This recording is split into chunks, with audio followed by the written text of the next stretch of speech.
अखंडमंडलाकारं व्याप्तं येन चराचरं तत्पदं दर्शितं येन तस्मै श्रीगुरुवे नमः। अज्ञानान्धस्य लोकस्य ज्ञानाञ्जनशलाकया चक्षुरुन्मीलितं येन तस्मै श्रीगुरुवे नमः। परम पूज्य स्वामी जी श्री जीवनानंद जी चैतन्य, जिनके कृपा प्रसाद से इस अध्यात्म विश्व विज्ञान यूट्यूब चैनल की प्रेरणा मिली और उन्हीं की तरह अध्यात्म विज्ञान के प्रचार प्रसार के लिए कुछ कार्य करना चाहिए, ये अंतस्फूर्ति प्राप्त हुई। और इसलिए हम अपने प्रत्येक कार्यकलापों के प्रारंभ में उन महान आचार्य और कर्मठ ऐसे प्रिय स्वामी जी श्री जीवनानंद जी चैतन्य का स्मरण करते हैं, जिनका स्मरण करते ही हमें नया उत्साह, नई ऊर्जा और एक प्रकार का एक उन्मेष प्राप्त होता है कि जिस तरह वो सतत वर्ष यानी पूरे वर्ष भर संपूर्ण भारत को यानी अपने अध्यात्म विज्ञान के ज्ञान से समृद्ध करते थे और सभी की शंकाओं का समाधान करते थे। शंकाओं के समाधान में सदैव तत्पर रहने वाले ऐसे परम पूज्य श्री जीवनानंद जी चैतन्य जी को पुनः दंडवत और उनकी स्मृति को प्रणाम। मित्रों, अध्यात्म विज्ञान यह प्रत्यक्ष का विचार करने वाला शास्त्र है। इस विश्व में इतने ग्रंथ है और इतनी विचारधाराएं, इतनी यानी जिसे कहा जाएगा कि स्कूल्स ऑफ थॉट्स इतने हैं कि उसका कोई अंदाज़ा नहीं लगा सकते। और ये कहना कि हम सब कुछ जानते हैं ये भी उचित नहीं होगा, क्योंकि ऐसे कई ग्रंथ, पंथ और संप्रदाय इस विश्व में हैं जिनका परिचय एक भूभाग से दूसरे भूभाग तक नहीं पहुंचा है। और इसलिए ये सब है कि मनुष्य ये बुद्धि प्रधान है। ये विश्व इतना विशाल है कि केवल अपनी गली को ही संपूर्ण विश्व मान लेना और मेरा ही पंथ श्रेष्ठ है, मेरी ही समझ परिपक्व है, ऐसा कहना ये बिल्कुल बुरी बात है और ये असंभव है और अयोग्य भी। मित्रों, सभी ग्रंथों में सब कुछ लिखा है, दर्शन शास्त्रों में लिखा है, अब किसका किसका वर्णन और किसका किसका उल्लेख करें, लेकिन प्रत्यक्ष उसका हमें बोध नहीं हो सकता। क्यों? क्योंकि वे शब्द है। कोई जैसे महाभारत इस ग्रंथ के विषय में कहते हैं कि महाभारत के जो श्लोक थे उसको 1 लाख तक लेके गए लोग, और अनेक प्रकार के सौती, वैशंपायन, शौनक आदि ऋषियों ने अपने अपने चिंतन को भी उसमें मिला दिया। कहने का आशय यह है कि छोटी बात जब विस्तार से सामने आती है तो मनुष्य दिग्भ्रमित हो जाता है, ये सत्य है या वो सत्य है, और कभी कभी तो परस्पर विरोध भी उसमें दृष्टिगोचर होता है। तो और इतने साल यानी लगभग 1000 साल तक ये देश गुलाम रहा। इस देश के लोगों को अपनी जान बचाना मुश्किल हो गई। तलवार का डर ये कुछ दिनों तक चला, उसके बाद व्यापार और धन का प्रलोभन ये कुछ दिन चला, और कुछ दिन यानी जिसे कहा जाएगा कि दमन का एक अविरत चक्र इस देश के भूभाग पर चला। तक्षशिला, नालंदा ऐसे जो हमारे विशाल ग्रंथ भंडार और चिंतन के केंद्र थे वो उद्ध्वस्त किए गए, और ऐसे पंथों संप्रदायों का इस देश पर राज रहा जो इस संस्कृति को पूरी तरह मिटा देना चाहते थे। वो चाहते थे कि यहाँ जितना भी चिंतन आज तक हुआ है वो सबको नष्ट कर दिया जाए और एक ही लक्ष्य रखा जाए, आप हमारी मानो, हमारी सुनो, और हम जो कहते हैं उसी का आपको आचरण करना है। तो इस तरह इस देश का अतीत है, इतिहास है। उसके बाद जो परिवर्तन हुआ उस परिवर्तन में भी कुछ ऐसे महानुभाव सत्ता पर आए जो ये कहते थे कि 1947 के पहले तो ये देश था ही नहीं, ये तो ऐसा लावारिस पड़ा हुआ भूभाग था और भटके हुए और इधर उधर से आए हुए लोग ही यहाँ बसे और वो किसी तरह अपना जीवन यापन करने लगे। कुछ सपेरे थे तो कुछ यानी जैसे जानवरों को पालन करने वाले अशिक्षित, अडानी और असभ्य लोगों का ये जमावड़ा था जिस पर अंग्रेजों ने और मुगलों ने शासन किया। 1947 में ये देश का निर्माण हुआ और इस बात के समर्थन में उन्होंने ये जो सारा हमारा जो विशाल चिंतन और एक धारा थी, नीति नियम और एक प्रकार के सुशासन की, उसे पूरी तरह काट दिया और उन आक्रांताओं का इतिहास पढ़ाया गया और ये कहा गया कि 1947 में ही ये देश का निर्माण हुआ और 1947 में इस देश का निर्माण करने वाले इस देश के पिता, इस देश के चाचा, इस देश के मामा और इस देश के भाई उदय हुए और उन्हीं चाचा मामा बापू के हाथ में ये देश रहा और इस देश का उन्होंने जो वर्तमान प्रारूप है कि मनुष्य अपने दर्शन शास्त्रों से कट गया, अपने चिंतन से कट गया, अपने जो जिसे माता से हम एक नाल नाम की नली से जुड़े होते हैं, उस नली से ही इस गर्भ का पोषण होता है क्योंकि उसी नली में से जीवन रस और रक्त और अन्न का उस गर्भ को पोषण मिलता है। उसी तरह ये जो हमारा अविरत आने वाला हजारों साल का ये महान चिंतन है, इसकी नाल काट दी गई। नाल कटते ही अब ये जाए तो जाए कहाँ, पिछला मिटा दिया गया और आगे जो मिला वो ऐसा था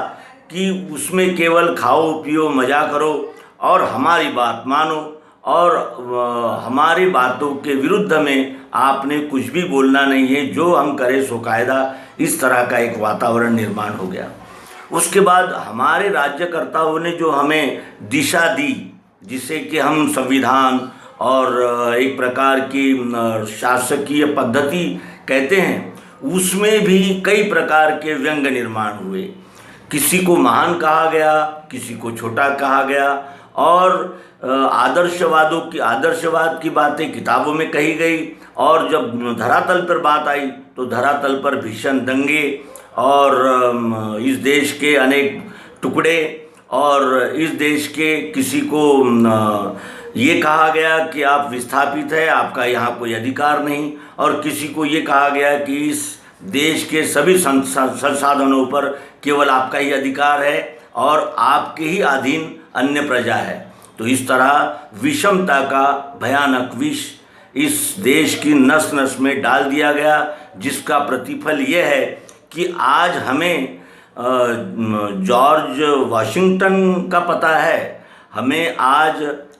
यानी निकोलस का पता है, नेपोलियन का पता है, लेकिन आज हमें अपने ही देश में जो निर्माण हुए वो आर्यभट्ट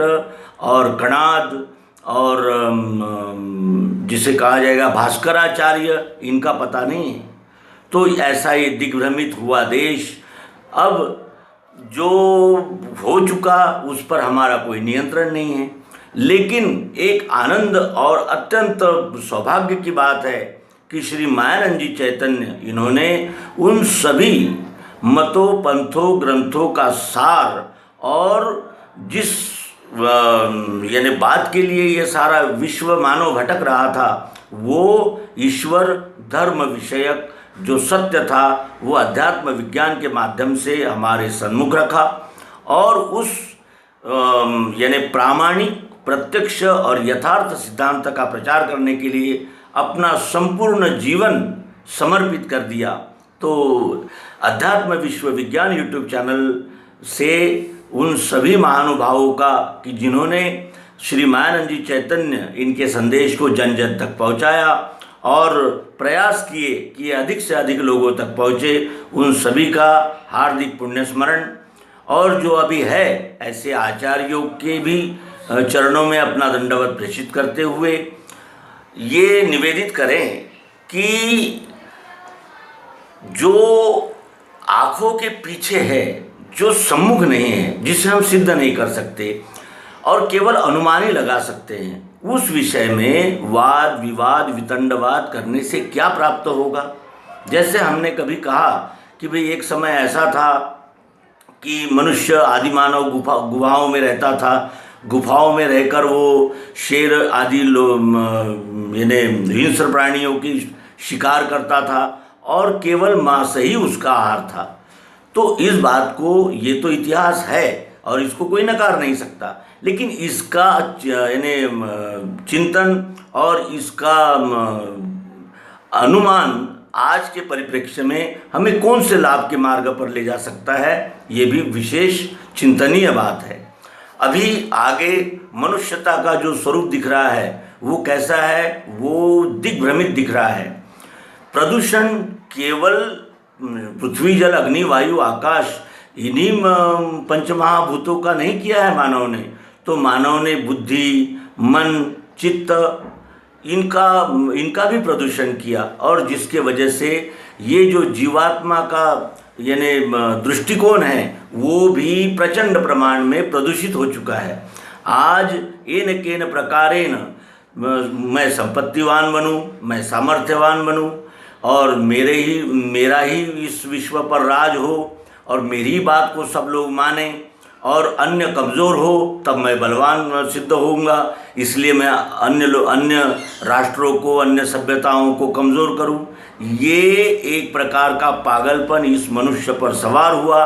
और उसी का परिणाम ये कोरोना जैसी महामारी के रूप में हमारे सामने उपस्थित है।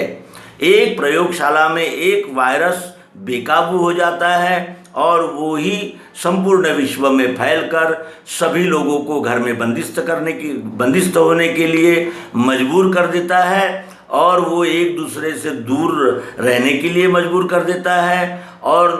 विश्व की लगभग सभी अर्थव्यवस्थाओं को ऐसी गंभीर चोट पहुंचाता है कि जिससे सामान्य किसान, मजदूर और रोज़ कमाने खाने वाले लोग प्रभावित हो गए हैं। कई आत्महत्या कर रहे हैं, कई दिग्भ्रमित हो गए हैं और किसी के सामने ये प्रश्न आ गया है कि करें क्या, खाएं क्या, रहे कहाँ और चले कैसे। क्योंकि सोशल डिस्टेंसिंग रखेंगे तो हमारे व्यवहार ही नहीं हो सकते, क्योंकि फिजिकल डिस्टेंसिंग और सोशल डिस्टेंसिंग ये ऐसे मुद्दे हैं कि जिन मुद्दों को अगर हमने मानना शुरू किया तो फिर इस विश्व का लगभग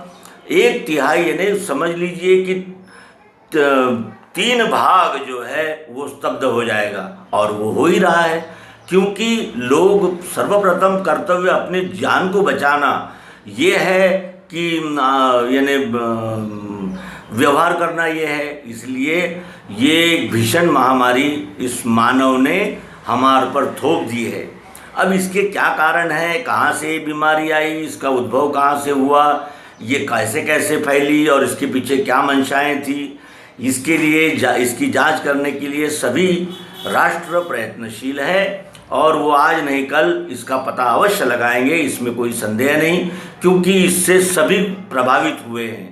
जो एक समय में अपने आप को ऐश्वर्यशाली और समृद्ध मानते थे, उनकी भी परिस्थिति ऐसी है कि वहाँ भी भयानक मौतों का एक यानी जाल सा फैल गया है, एक श्रृंखला से तैयार हो गई है और लाखों लोग उन राष्ट्रों में भी मर रहे हैं। और सभी इस विचार में है कि ये जो जैविक संकट इस मानवता पर आया है उसका हम मुकाबला कैसे करें। और दूसरा, इसका अभी तक कोई तोड़ नहीं आया है, कोई वैक्सीन, कोई टीका ऐसा इसका अभी तक नहीं आया है, जिसके वजह से डॉक्टर्स लक्षणों को देखकर उपचार कर रहे हैं और उन्हें यथा यानी समय सफलता भी मिल रही है, लेकिन वो उतनी कारगर नहीं कही जा सकती, क्योंकि इसमें जो मृत्यु का प्रमाण है वो भी भयानक रूप से अधिक है। तो कहने का आशय यह है कि मनुष्य ने अपने अहंकार के लिए, क्योंकि पृथ्वी जल अग्नि वायु और आकाश इन्होंने किसी को देने में कोई कंजूसी नहीं की, कोई भेदभाव नहीं किया, खुले हाथों से दिया। धरती ने भी खुले हाथों से अपना सब कुछ अर्पण किया। वायु जो हमारा जीवन है, उसने भी कोई भेदभाव या कोई यानी जिसे कहा जाएगा कि यानी द्वैत भावना का व्यवहार हमारे साथ बिल्कुल नहीं किया। लेकिन मानव ने अपने स्वार्थ के लिए इन पांचों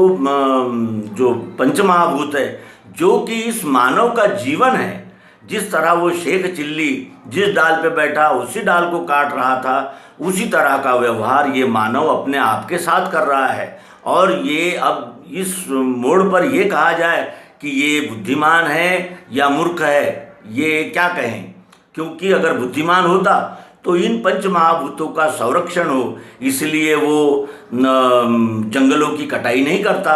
और खतरनाक रसायन इस आकाश में फैला करके वायु का प्रदूषण नहीं करता, जल का प्रदूषण नहीं करता, जो कि उसका जीवन है। तो कहने का आशय ये है कि ये मानव इतना गिर चुका है, इतना इसकी बुद्धि मन इतना प्रदूषित हो चुका है कि ये अपना आधिपत्य जमाने के लिए किसी भी स्तर तक गिर सकता है और नीच से नीच कृत्य भी करता है और उसका समर्थन भी करता है।